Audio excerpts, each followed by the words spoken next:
Olá, telespectadores, bem-vindos novamente ao programa CPLP na GMN. Como já sabemos, este programa tem como objetivo apresentar-vos as últimas informações ocorridas na comunidade dos países da língua portuguesa. Iniciamos com a primeira informação. O ex-presidente da Nigéria admitiu como possível cenário o presidente da Guiné-Bissau recusar abandonar o poder. O ex-presidente da Nigéria, Olusegun Obasanjo, está em Lisboa para uma conferência sobre drogas. Foi mediador da Comunidade Económica dos Estados da África Ocidental na crise política e institucional na Guiné-Bissau e não deixou de comentar a recusa do presidente guineense na indicação do primeiro-ministro. It's unfortunate, the situation in Guinea-Bissau. And I give you what I see as the main problem. The president of Guinea-Bissau compares himself with the president of neighboring countries. Obasanjo aludiu ao texto constitucional da Guiné-Bissau e lamentou que as sucessivas eleições não tenham possibilitado a solução para o país.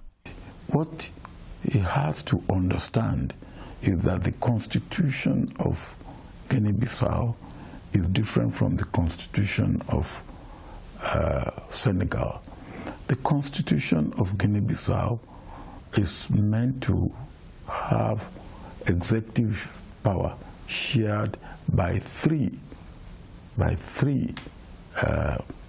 individuals: the president, the prime minister, and the president of the National Assembly.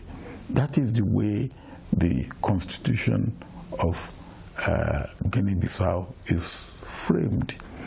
Defendendo que a Constituição é a lei suprema, o antigo chefe de Estado nigeriano e atual presidente da Comissão Oeste-Africana sobre Drogas disse que o futuro é incerto na Guiné-Bissau. I don't know what he will do, but from what he has done so far, one cannot rule anything past him. O líder do partido do PAI da Guiné-Bissau considerou legítima a resolução aprovada de retirar poderes ao presidente da República para ultrapassar o bloqueio criado pelo chefe de Estado. Eu sei que se tinha aberto um debate na plenária da Assembleia para se encontrar uma solução, né, para o imbróglio que se tinha criado. Ou seja, o Presidente da República nos leva a uma situação de bloqueio.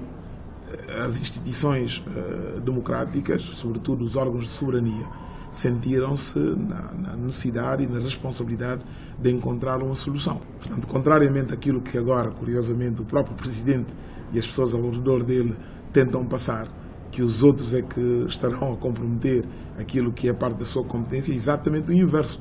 Ele criou uma situação de bloqueio e alguém tem que encontrar solução para esse bloqueio. E, portanto, esse exercício da Assembleia é legítimo, não é? Porque a Assembleia acaba de ser constituída, resultante de uma eleição, como já disse, livre, justa e transparente. O povo, as instâncias políticas tiveram o bom senso necessário para permitir o Presidente da República, apesar de tudo, cumprir os seus 5 anos de mandato.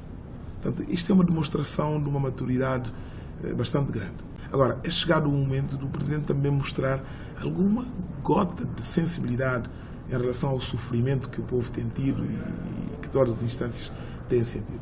Chega, vamos devolver a palavra ao povo, vamos deixar que o povo decida. O presidente do partido mais votado nas legislativas na Guiné-Bissau, Domingos Pereira, disse que vai garantir com parceiros internacionais respeitos pelos direitos do povo, caso a organização regional CEDEAO não o faça. É verdade que pertencemos à CEDEAO, nós respeitamos a CEDEAO, nós queremos ser parte integrante e em pleno da CEDEAO, mas se a CEDEAO demonstrar dificuldades em respeitar aquilo que são os direitos do povo guineense, nós iremos a outras instâncias. E, portanto, nós não estamos aqui para fazer nenhuma espécie de pledoyer contra uma ou outra entidade, mas nós queremos garantir que os direitos do povo guineense serão respeitados por todas as instâncias. Temos que reconhecer que se vivemos uma situação de alguma acalmia, apesar de tudo, e que foi possível a realização de eleições legislativas, em parte foi com o concurso da CEDEAO, que tem instalado no país uma força de interposição e que tem mantido algum equilíbrio interno. 3 meses e meio depois da proclamação dos resultados definitivos, não haver um governo que seja consequência dessas eleições, a CEDEAO tem responsabilidades no acompanhamento e implementação dessa situação. Portanto, eu penso que ninguém que acompanha minimamente a situação da Guiné não terá dúvidas sobre o verdadeiro propósito do Presidente da República, que é comprometer a realização dessas eleições. E, portanto, da mesma forma que a CEDEAO tomou medidas que garantiu a realização de eleições legislativas, pode e deve tomar medidas para acompanhar e assistir as instâncias competentes da Guiné-Bissau para a realização de eleições presidenciais. E, portanto, eu espero que a cimeira da CEDEAO possa ajudar a clarificar essa situação. Não é clarificar, porque quem clarifica são os órgãos internos da nossa soberania, mas possa ajudar o Presidente da República a compreender que tem que aceitar, não é, a regra do jogo e permitir que o país possa sair. Só queremos é que, ao acontecer isso, esteja alinhado com não só as leis internas do país, mas o apelo do Conselho de Segurança das Nações Unidas, que é a entidade responsável por avaliar a correção dessas medidas políticas. O presidente da UNITA, Isaías Samakuva, anunciou a realização do 13º Congresso Ordinário do maior partido da oposição em Angola. O evento terá lugar de 13 a 15 de novembro deste ano para a eleição de um novo líder. Numa conferência de imprensa em Luanda, Samakuva anunciou a data do conclave, bem como 6 outros temas em discussão no Congresso. Segundo Samakuva, o Congresso irá também rever os símbolos do partido, bem como eleger a nova comissão política. Tendo obtido o parecer favorável desse órgão e usando da faculdade que me confere a linha D do artigo 47º, subsecção 1ª, secção 2ª, do capítulo 5º dos Estatutos do nosso partido, convoco o 13º Congresso Ordinário do nosso partido, a União Nacional para a Independência Total da Angola, UNITA, para o período de 13 a 15 de novembro de 2019, em Luanda, com a seguinte agenda. A linha A, avaliar, redefinir, se for o caso disso, a linha político-ideológica do partido. A linha B, aprovar e adotar a estratégia, o programa do partido e seus objetivos. A linha C, rever os estatutos e o programa maior do partido. A linha D, rever os símbolos do partido. A linha E, aprovar os relatórios sobre o funcionamento do partido apresentados pelos seus órgãos cessantes. A linha F, eleger o presidente do partido. A linha G, eleger a comissão política. A linha H, apreciar a atuação dos órgãos do partido e deliberar sobre qualquer questão de interesse do partido. Em 13 de março deste ano, numa declaração, a direção da UNITA considerou atuais os objetivos da fundação do partido. A direção pretende fazer face às necessidades urgentes de mudanças políticas profundas para a dignificação dos angolanos. O primeiro-ministro moçambicano Carlos do Rosário disse na ONU que o governo espera a contribuição monetária prometida pela comunidade internacional para a reconstrução depois da passagem dos ciclones Idai e Kenneth. Em entrevista, o primeiro-ministro apontou que Moçambique espera que parte do dinheiro esteja disponível dentro de cerca de um mês. Um relatório do governo moçambicano concluiu em maio que o país iria precisar de uma ajuda de 3,5 mil milhões de dólares. O objetivo é reconstruir as áreas afetadas pelos ciclones Idai e Kenneth. E a mensagem principal que nós trazemos é que, as mudanças climáticas já chegaram. Chegaram e vieram para ficar. Tendo vindo para ficar, esses ciclones Idai e Kenneth não vão ser os últimos. E vamos ter muito mais ciclones. Teremos que agora termos mais atenção para aquilo que são as necessidades imediatas neste momento. A população, neste momento, está precisando de kits para construir as suas habitações. Portanto, elas estão a ser reassentadas em locais seguros, não é? E eles têm que encontrar kits para poderem fazer as suas casas. E, ao mesmo tempo que eles construem as suas casas, eles têm que produzir para que saiam rapidamente da mão estendida para a dependência alimentar. E, nos painéis que nós participamos hoje, verificamos que há esta awareness, esta consciência de que, efetivamente, temos que receber muita ajuda para que as coisas mudem. A maneira de fazer as casas da população também tem que mudar. Não só as casas, mas todas as infraestruturas. Tem que se adequar àquilo que são de caso, as mudanças climáticas que chegaram àquilo que são frequências dos ciclones.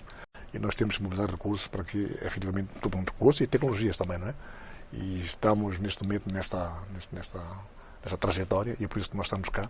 E sentimos que há muita abertura, pelo menos nos encontros que nós tivemos, verificamos muita abertura para que sejamos apoiados naquilo que é possível apoiar, para que continuemos a construir com mais resiliência e mais robustez as nossas infraestruturas. De solidariedade, todos os países do mundo, em particular esse que está a tocar agora, o CPLP, todos eles deram um grande apoio.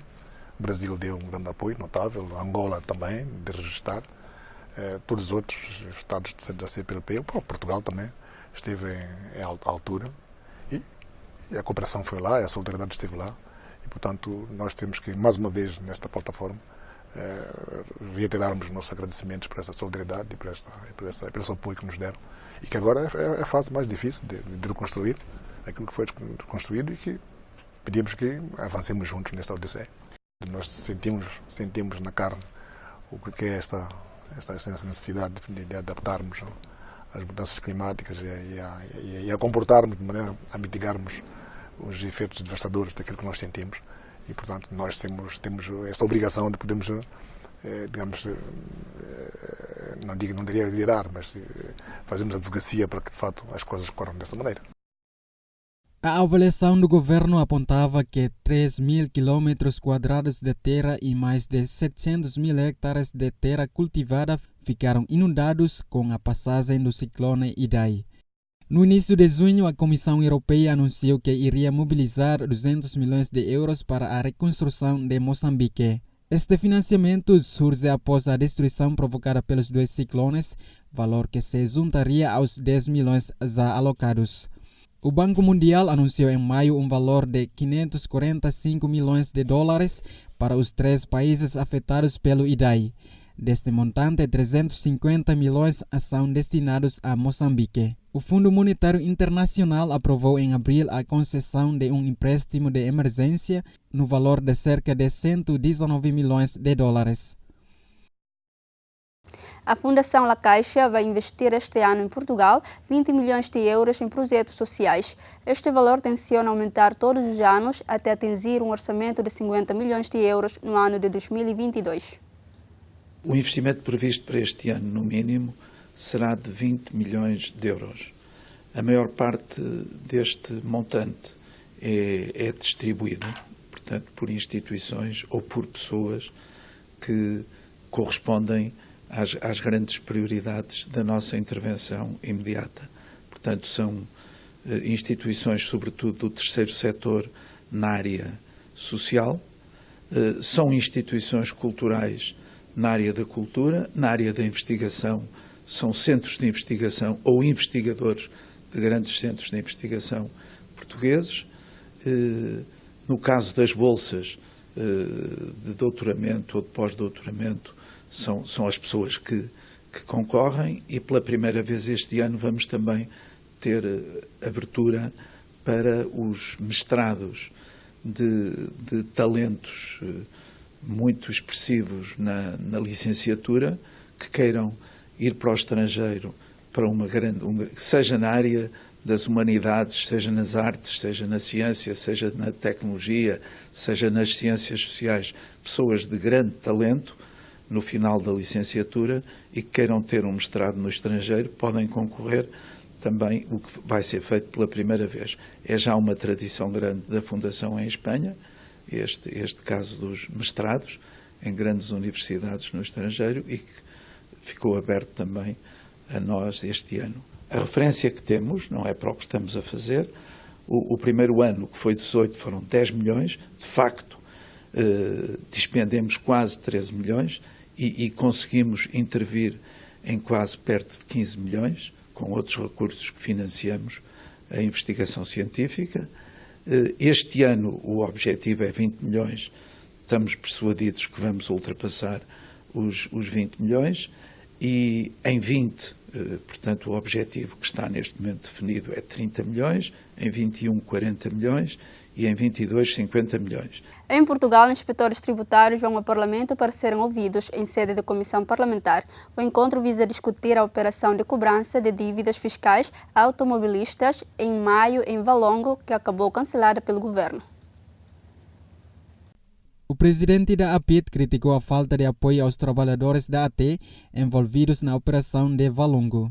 Acusou também o facto de a defesa não ter sido devidamente realizada nem pelo governo nem pela direção da AT.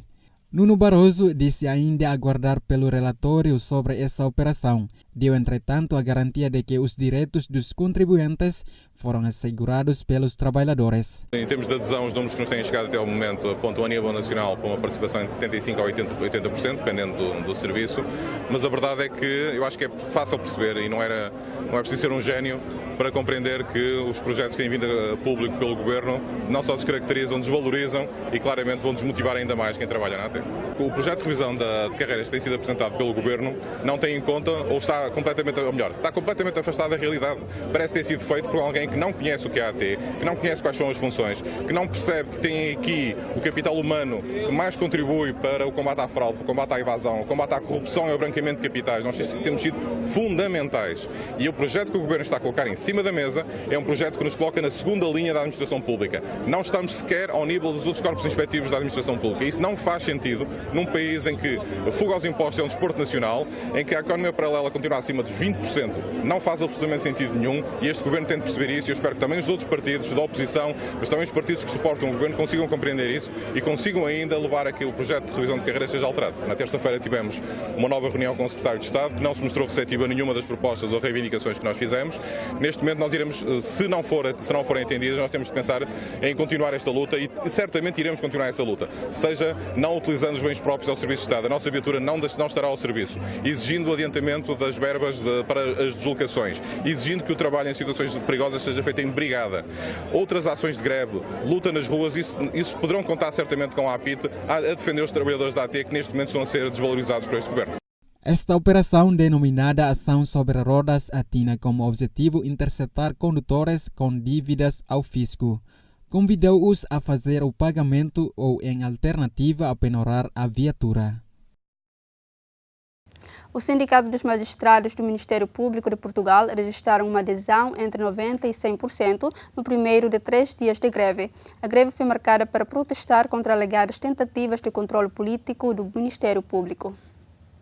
O Sindicato de Magistrados do Ministério Público quer anunciar os dados do dia de hoje, os dados disponíveis até à presente hora, e neste momento a adesão situa-se entre os 90% e os 100%, na generalidade dos tribunais. Os magistrados do Ministério Público estão mobilizados para as questões que estão aqui em cima da mesa, designadamente na revisão do seu estatuto, perceberam a mensagem que a direção lhes transmitiu, que neste caso está em causa o controle político do Ministério Público e da investigação criminal e que isso é uma causa suficientemente importante para todos nos mobilizarmos, para todos, digamos, combatermos aqui por uma investigação criminal que seja livre de interferências do poder político, seja livre para investigar a corrupção e que seja, digamos, que possa dar todas as garantias que os cidadãos são todos tratados de igual forma perante a lei. Aliás, não deixa de ser curioso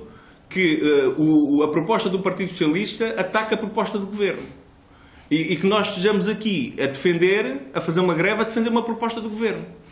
Portanto, isto não deixa de ser tudo curioso. O que demonstra as forças subterrâneas que existem aqui entre o PS e o PSD, para o controle político do Ministério Público. As forças subterrâneas são as forças que, contra a vontade da Ministra da Justiça, contra a vontade expressa do Sr. Presidente da República, não deixam de apresentar as propostas no sentido de tentar controlar politicamente o Ministério Público.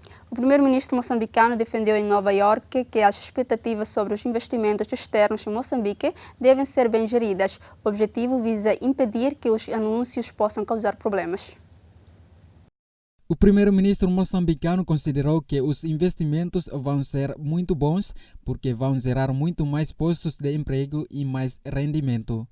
O governante moçambicano sublinhou que o investimento de largos bilhões de dólares não significa que o governo o tenha ou que o vai receber no imediato. E nós temos que ser capazes de gerir as expectativas para que e darmos uma certa noção de que o momento do anúncio dos grandes bilhões de dólares de investimentos não significa que o país já os tenha, não é? Há todo um processo de trabalho que deve ser feito. Portanto, essa questão da gestão das expectativas é determinante para que esses anúncios não virem problemas para o país. E, portanto, a longo prazo, certamente que eles vão ser muito bons. Vai ser uma boa coisa. Vão gerar muito mais emprego, muito mais postos de emprego, vão gerar muito mais renda. E, obviamente, que muitos setores vão ser dinamizados. Certamente, com esses investimentos a andar, a agricultura vai beneficiar e todos os outros setores que nós determinamos como essenciais, como a energia e infraestruturas, vão ter a sua contraparte em termos de ser apoiados por esses investimentos. Portanto, prevemos que a médio e longo prazo Moçambique tenha um crescimento do PIB 2, 3 vezes mais do que nós temos neste momento. Isso é uma grande responsabilidade para nós e pensamos que estamos num bom caminho. Nos próximos 10 anos Moçambique muda completamente do figurino. Nós temos que diversificar a economia, não é? E para que o país cresça de uma maneira mais diversificada e que todos os setores que nós dirigimos como são importantes, como a agricultura, a energia, a infraestruturas, turismo, cresçam de maneira muito mais paralela com o setor energético. Não podemos deixar que o nosso país fique refém dos recursos naturais. Eles devem, a partir de já, prepararem-se para aproveitar as oportunidades, não é? E a preparação é basicamente 2, 3 coisas. Uma, a formação. A formação superior, obviamente, mas também a formação técnico-profissional. O saber fazer, não é? Muitos empregos que virão aí, de imediato, vão começar já este ano, após que a decisão de investimento foi feito, começa a fase da construção. E aí tem muito emprego do saber fazer. Ao nível da cooperação internacional, os governos de Moçambique e dos Estados Unidos da América assinaram em 19 de junho um memorando de entendimento. Este acordo visa impulsionar as trocas comerciais e a remoção de barreiras aos investimentos. Segundo a secretária de Estado de Igualdade e Inclusão, Maria de Jesus, a maioria dos timorenses ainda desconhece todas as convenções sobre a eliminação de todas as formas de discriminação contra a mulher. Apesar de o governo ter ratificado todas as convenções da CEDAW, a secretária de Estado de Igualdade e Inclusão, Maria de Jesus, considera que a maioria dos timorenses tem pouco conhecimento acerca desta lei internacional. Entende por isso que cabe ao governo inverter o problema. Infelizmente, mesmo que o Estado de Timor ratificou esta convenção em 2002, eu creio que até agora a maior parte da nossa comunidade ainda não tem conhecimento sobre esta convenção. É claro que é responsabilidade do governo, do Estado, em parceria com os diferentes parceiros, as organizações da sociedade civil, a Rede Feto e demais organizações para poderem fazer a socialização da tal convenção para a nossa comunidade, e nós esperamos que com esta parceria, com esta cooperação que nós temos com as diferentes organizações da sociedade civil, nós iremos conseguir eventualmente socializar convenção e também com o apoio de todas as partes nós vamos verdadeiramente ajudar as pessoas a compreender melhor sobre diferentes formas de discriminação e como lutar ou como é que nós podemos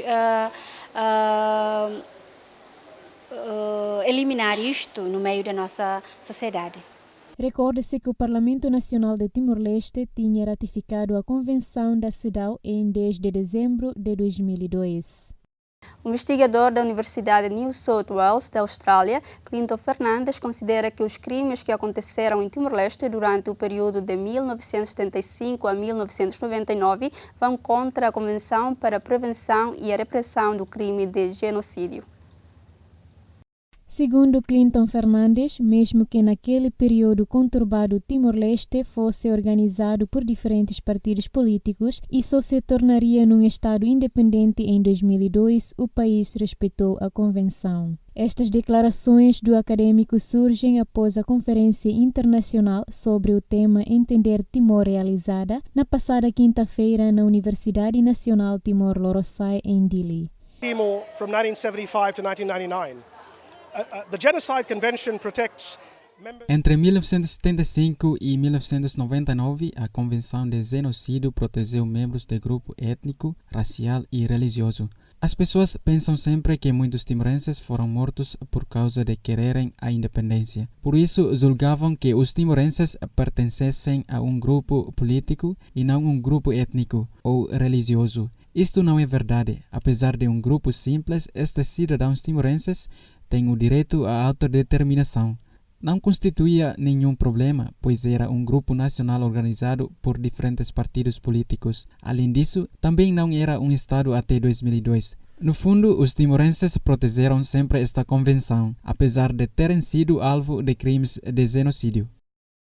Recorde-se que a Convenção para a Prevenção e Repressão do Crime de Genocídio foi ratificada pelas Nações Unidas em 11 de dezembro de 1946. Esta convenção tem por objetivo condenar as pessoas que cometeram crimes de índole racial, étnica e religiosa. O ministro da Defesa de Portugal admitiu em Bruxelas que aguarda que o Ministério das Finanças desbloqueie 4 milhões de euros para o Hospital das Forças Armadas. Disse, no entanto, acreditar que será encontrada uma solução. O que acontece é que estamos em negociações com as finanças para a aprovação de um despacho meu de janeiro que faz uma afetação de verbas de cerca de 4 milhões, um pouco mais de 4 milhões de euros do Exército, da Força Aérea e da Marinha para a saúde assistencial, a chamada saúde assistencial de cada um dos ramos e da família militar. E tem havido algumas dificuldades na aprovação desse despacho por parte das finanças. São questões muito técnicas e, aliás, tenho aqui mesmo um telefonema da parte do Secretário de Estado do Orçamento que ainda não tenho pedido ainda falar com ele, mas terá a ver seguramente com isso. Portanto, é uma questão que tem agora alguma urgência e que será resolvido ainda durante o dia de hoje. O ministro das Infraestruturas e Habitação de Portugal anunciou um plano de investimentos de 45 milhões de euros para recuperar material circulante encostado. Pretende também contratar 187 trabalhadores para a CP e a empresa de manutenção do equipamento ferroviário. Começarmos o procedimento concursal já. Eu digo já, quer dizer, se a administração puder começar já amanhã, começamos já amanhã. Não há nenhuma razão para atrasarmos. Estamos autorizados a recrutar estes 187, como disse, o quanto antes. Temos que iniciar o procedimento concursal. Queria dar-vos nota para que não passe despercebido o outro elemento que foi autorizado nesta resolução do Conselho de Ministros no que diz respeito à contratação e que faz toda a diferença. Porque o que vinha acontecendo era que nós fazíamos contratações, e nós já fizemos para a AMF, nós fizemos por 2 vezes contratações na AMF a rondar os 100, ainda em 2018 foram contratados 102 trabalhadores para a AMF, só que o que acontece? Nós estamos a ter um nível de reformas muito elevado nestas 2 empresas. Estamos a falar de empresas onde se começou a trabalhar muito cedo. O regime de longas carreiras contributivas permite, ainda bem, que estes trabalhadores que tiveram uma longa carreira se possam reformar. Foi um direito também conquistado durante estes 4 anos, mas isso tem obviamente consequências. E, portanto, o que acontecia é que nós fazíamos o processo concursal e quando chegávamos ao fim nós não tínhamos, do ponto de vista líquido, tido ganho nenhum. E por isso o que é que nós estamos a fazer neste momento? Nós estamos a contratar estes 187 e os que a partir de agora saírem por reforma e estejam a ocupar uma função permanente, portanto uma função que faz falta à empresa, as empresas vão poder contratar sem ter que ter uma autorização prévia nas finanças. Isto faz, acreditem, toda a diferença nas contratações da empresa. Quer dizer que nós não vamos ter perda líquida. Não é? Portanto, vamos substituir os que vão sair e estes 187 vão entrar. A ministra da Justiça portuguesa revelou que a conclusão do Estatuto da Polícia Judiciária está muito próxima. A governante mostrou-se convicta de que o diploma estará à altura da PJ. Neste momento, aquilo que está em causa é basicamente o Estatuto na perspectiva das remunerações e das condições de exercício funcional, mas muito na perspectiva do estatuto remuneratório dos direitos e dos deveres dos senhores funcionários da Polícia Judiciária, quer na área de investigação, quer noutras áreas. Mas esse trabalho, o trabalho de conclusão do estatuto está muito próximo.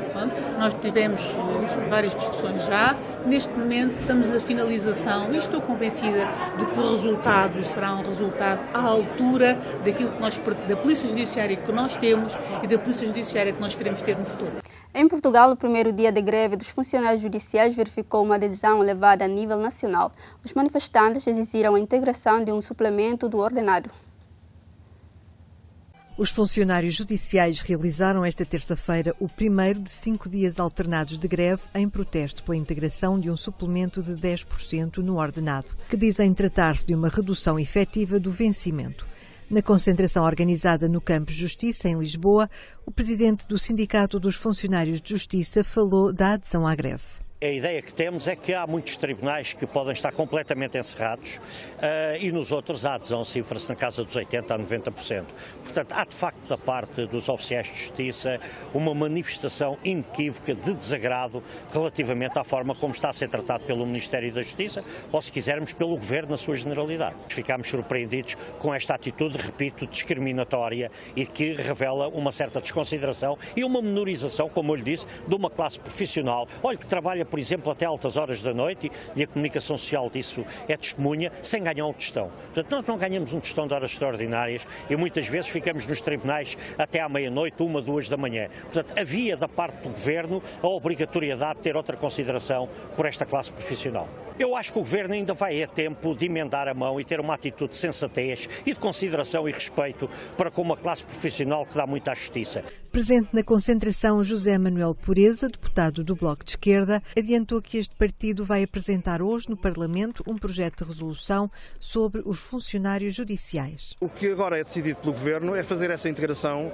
mas fazê-lo de tal forma que isso resulta em diminuição líquida do salário dos funcionários. Isto não é aceitável, evidentemente. E, portanto, nós hoje vamos dar entrada de um projeto de resolução que recomenda ao Governo que faça essa integração, mas que não faça aquela operação aritmética de dividir por 14 meses que resulta em diminuição de salário e, portanto, que seja uma integração plena. A greve nacional em dias alternados vai continuar no próximo dia 28 e depois nos dias 2, 4 e 12 de julho. O sindicato marcou 5 dias alternados, uma vez que a greve de 24 horas não tem serviços mínimos face aos recentes acórdãos do Tribunal da Relação de Lisboa. Mais de uma centena de funcionários judiciais manifestaram-se no Porto no segundo de 5 dias de greve alternada. Reclamam a integração de um suplemento de 10% no ordenado, como acontece já com magistrados.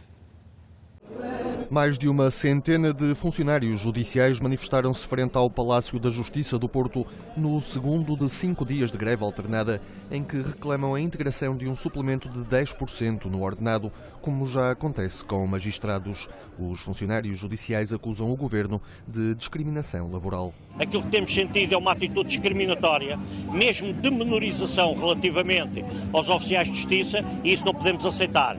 Para além disso, temos tido até atitudes atitudes ofensivas, como ainda na passada quarta-feira, a senhora Ministra na Assembleia da República dizer que teve um acordo connosco e que depois que nós acabámos por não querer aquele acordo. Ora, isso não é verdade. Se tivéssemos um acordo e se tivéssemos feito um acordo, não estávamos aqui hoje, não vamos estar nos próximos dias em outros locais do país. Para os funcionários, este é também um protesto contra o congelamento das carreiras. Há casos de trabalhadores que estão há 20 anos sem subir de escalão. Embora o Governo diga que descongelou, que há progressões, nós continuamos sempre na mesma situação. Todos os anos prometem coisas que vão fazer aos funcionários judiciais, mas continuamos sempre na mesma. Penso que a senhora Ministra da Justiça acha que os senhores juízes têm mais importância que nós. Eu acho muito bem que eles tenham a integração conforme lhes foi proposta pelos 14 meses. Agora, acho que há um princípio na Constituição, que é o princípio da igualdade, que deve ser feito para todas as classes da mesma forma. O sindicato tem já previstas outras ações de protesto, caso a greve não surta efeito. Nós vamos acabar este período de greve encostados ao período de férias judiciais. Naturalmente, durante o período de férias judiciais, enfim, o protesto fica limitado, mas a certeza é que logo a seguir, e naturalmente ainda, e certamente em período eleitoral, terá que haver novas formas de protesto. A greve nacional dos funcionários judiciais está a ser feita em dias alternados, deve prosseguir nos próximos dias 2, 4 e 12 de julho. O presidente dos Estados Unidos, Donald Trump, pediu paciência com a crise política na Venezuela. Prometeu também visitar o Brasil após uma reunião em Osaka, no Japão, com o seu homólogo brasileiro, Jair Bolsonaro. O presidente referia-se à estagnação da estratégia dos Estados Unidos da América na Venezuela. Donald Trump e Jair Bolsonaro renovaram o seu compromisso de apoiar o povo venezuelano nos seus esforços para recuperar a democracia e liberdade. O presidente dos Estados Unidos da América também falou sobre a Venezuela quando se encontrou com seu colega russo Vladimir Putin. Recorde-se que este apoia Maduro. Este foi o segundo encontro entre Trump e Bolsonaro. Trump disse que os laços com o Brasil estão mais próximos que nunca. Atribuiu em parte a vitória eleitoral de Bolsonaro no ano passado e ao seu relacionamento com o presidente dos Estados Unidos. O encontro entre os dois ocorreu num momento chave para a guerra comercial entre os Estados Unidos da América e a China. É uma satisfação estar ao seu lado. Sempre admirei bem antes das eleições. Temos muita coisa em comum. Somos dois grandes países que juntos podem fazer muito pelos seus povos. O que nós temos no Brasil é coisa que o mundo não tem. Nós estamos à disposição para conversar com Trump, de modo que possamos fazer parcerias e desenvolver o nosso país. Eu gosto muito do povo americano. Gosto do Trump, torço para a sua reeleição. Espero que nos visite antes das eleições, se for possível. Isso é um motivo de orgulho e satisfação e para mostrar para o mundo que a política do Brasil mudou de verdade. Nos interessa e temos o prazer de se aproximar dos Estados Unidos. E um dia antes de Trump se encontrar em Osaka com o presidente chinês Xi Jinping. A China é o principal destino das exportações brasileiras. Bolsonaro pretende também reunir-se com Xi Jinping em Osaka para resolver a tensão gerada em Pequim pela aliança entre Trump e o líder brasileiro. A cimeira do G20, que decorre em Osaka, no Japão, será palco para uma tentativa de distensão no Médio Oriente. Esta medida surge após o primeiro-ministro japonês ter afirmado que pretende ajudar a procurar consensos entre as partes. Criado em 1999, o G20 integra os ministros das finanças e governadores dos bancos centrais das 19 maiores economias do mundo e da União Europeia. 10 anos depois, a Marinha de Portugal voltou a lançar mísseis durante o maior exercício multinacional organizado por esta força em 2019. Fogo! Fogo! O que acabaram de ver foi o lançamento de um míssil de superfície contra um alvo que era um navio nosso, que foi abatido.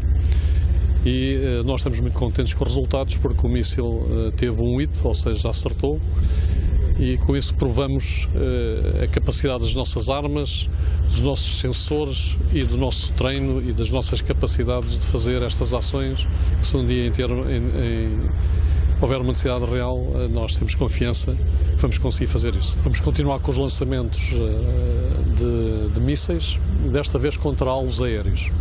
Portanto, são alvos que são simulados por drones e vão simular perfis de mísseis, perfis de aeronaves em ataque aos navios de superfície e vão dificultar muito a nossa vida. Portanto, nós vamos defender não só com mísseis, mas com armas e com canhões que temos de elevado ritmo de fogo. 10 anos depois, a Marinha Portuguesa voltou a lançar mísseis Sea Sparrow durante o maior exercício naval multinacional organizado este ano. O Contex Fibex, no qual estão envolvidos cerca de 1.700 militares, e as marinhas de Espanha, França, Itália e Estados Unidos, começou no passado dia 17 e terminou esta sexta-feira. Nós estamos em modo treino, mas nós treinamos como combatemos para um dia combatermos como treinamos. Ou seja, para que tudo seja fácil no dia em que tivermos que agir em termos reais. A Marinha não disparava mísseis Sea Sparrow há mais de 10 anos e hoje disparámos 3 mísseis com sucesso. Utilizamos os nossos sistemas de armas com a tranquilidade que eu admiro e que eu aprecio. Daí que posso dizer-vos que estou satisfeito com aquilo que vi na Força Naval e penso que a Marinha estará pronta para as missões que são esperadas no futuro próximo. Simulou-se aqui uma situação de multi-ameaças com luta anti-submarina, antiaérea, contra a superfície, reabastecimento. Enfim, é muito satisfatório, é fundamental que as nossas Forças Armadas tenham estas possibilidades de fazer exercícios deste tipo muito complexos, porque quando estão em situações de ameaça real, é o treino que conta e, portanto, este tipo de exercício é extremamente valioso. Portugal assumiu a partir de 19 de setembro de 2017 e por um período de 2 anos o comando rotativo da Euromarfor, uma força naval multinacional que pode ser ativada num curto espaço de tempo para atuar em missões humanitárias e de salvamento, restabelecimento ou manutenção da paz e de combate em gestão de crises. Foram as informações dadas nesta edição. Não se esqueçam de acompanhar o programa CPLP na GMN, às segundas e quintas, às 5 horas da tarde, e repetição às terças e sextas, à mesma hora. Até a próxima!